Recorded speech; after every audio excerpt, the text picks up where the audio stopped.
I have people on my team who have no motivation. What do I do? All right, so you're a sales manager. You're asking me about how do you motivate your team, right? Well, it's pretty deep. One is, my simple advice is you need to start talking to everybody on your team one-on-one every evening or a certain designated time every day for the next 9 weeks. And here's why. You got to find out what they want and how that ties in with what you want and tie them together so that everybody's heading in the right direction. I think a lot of times what you'll find is maybe there's, a lot of times people go, oh, there must be a bad apple on the team. And no, it's not necessarily that. It's that somebody on the team has a family issue or an outside issue. And if they just had someone reach out to them and say, what's going on, you're going to find out very quickly what that issue is.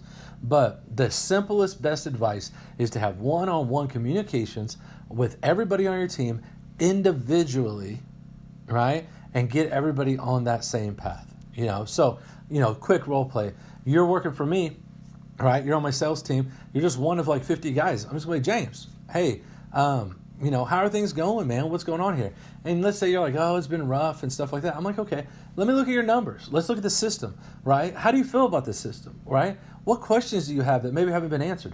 A lot of times that can be cleared up very, very, very fast by just sitting there and having those one-on-one discussions, right? It's also the same way to find out who the leaders are. It's a very fast way to find out who shouldn't work there no more.